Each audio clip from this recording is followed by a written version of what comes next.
tentang sejarah Ramadan ini adalah nama dulu kita bahas. Nama Ramadan. Ramadan diambil dari kata ramda. Ramda maknanya adalah panas. Mengapa disebut dengan panas? Karena orang yang berpuasa lehernya itu panas, kering. Maka kering, tidak ada air yang meleleh, maka disebut dia panas. Lalu kemudian Ramadan disebut juga sebagai panas karena kalau kita mau mencopot karat dari besi yang tertanam bertahun-tahun di dalam tanah, itu mesti dipanaskan dulu. Dimasukkan ke dalam bara api yang menyala, lalu ditarik dia setelah memerah, dipukulkan sekali pukul, maka rontoklah, copotlah karat-karatnya.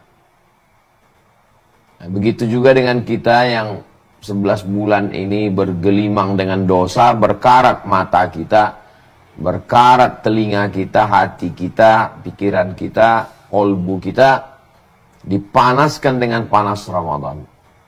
Maka sekali pukul, sekali hentak Ramadan, copotlah, lepaslah dosa-dosanya.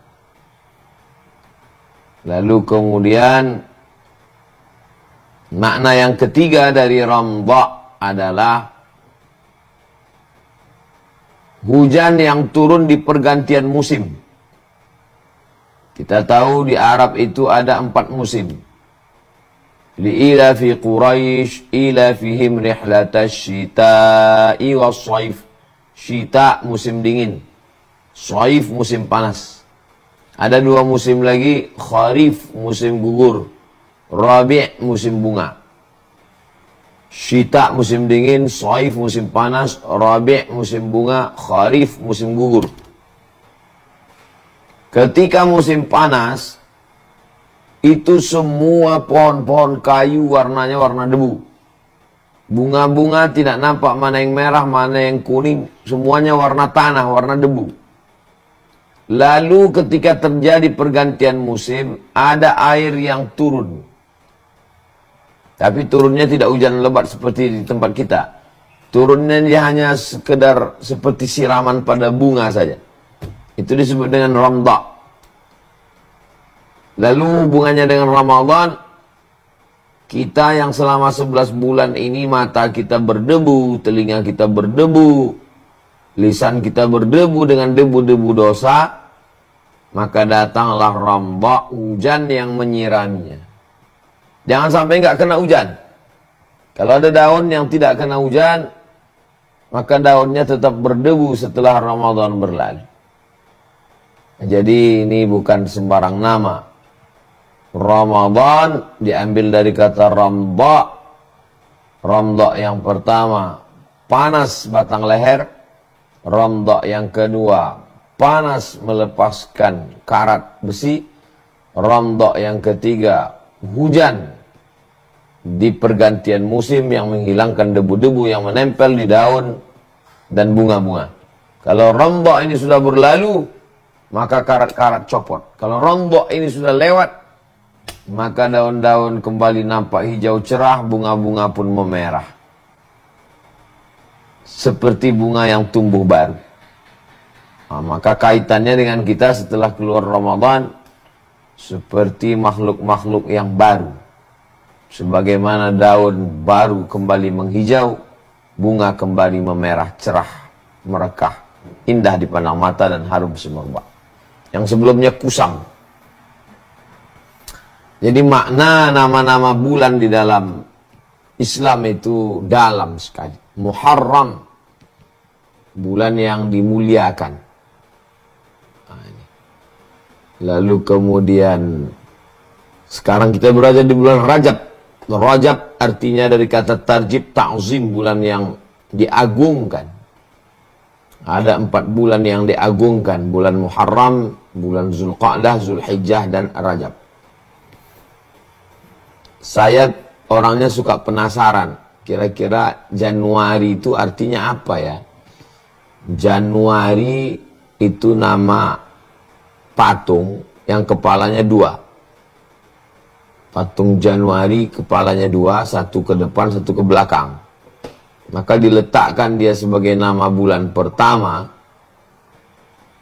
untuk melihat masa lalu dan melihat masa depan. Maka disebutlah bulan pertama itu bulan Januari. Karena memang ini bulan milik kaum paganisme.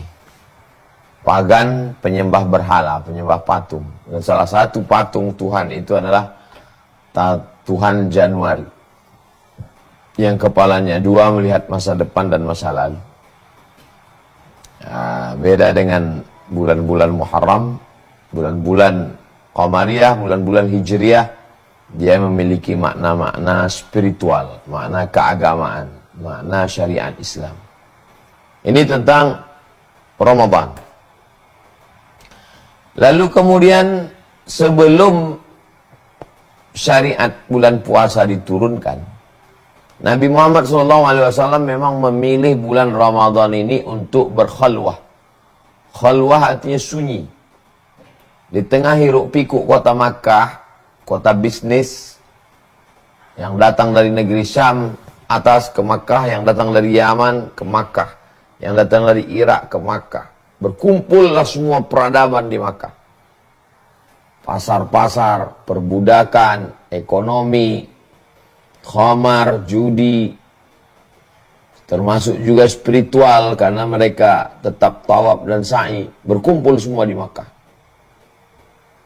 Nah, Nabi menjauh dari hiruk pikuk itu, dia berkhalwah, bersunyi-sunyi. Naiklah dia ke atas bukit namanya Jabal Nur. Di atas Jabal Nur itu ada gua, namanya Gua Hira. Nabi bertahannus. Tahannus itu dalam hadis maknanya ta'abbud al-layali, beribadah di waktu malam. Nabi naik ke atas. Kalau mau merasakan gimana Nabi naik ke atas, nanti bisa pergi umroh habis sholat subuh, naik taksi ke kaki Jabal Nur, naik ke atas. Nah, itu merasakan, oh begini rasanya dulu Nabi naik ke atas. Ada tempat sholat Nabi yang menghadap ke arah kiblat. Nabi bersunyi-sunyi. Itu juga terjadi pada bulan Ramadan. 3 kali Ramadan. Saat Nabi berusia 38, umur 39, umur 40. Di umur 40 itulah baru datang kejadian. Iqra' bismi rabbikal ladzi khalaq, khalaqal insana min 'alaqin. Iqra' wa rabbukal akramul ladzi 'allama bil qalam, 'allamal insana ma lam ya'lam. Itu turun pada bulan Ramadan. Nah, jadi sebelum syariat Islam, bulan itu memang sudah dipilih untuk bersunyi-sunyi, meninggalkan hiruk pikuk dunia untuk mendekatkan diri kepada Allah SWT. Tapi bukan bersunyi-sunyi, berkhalwat terus meninggalkan dunia, tapi itu hanya satu proses.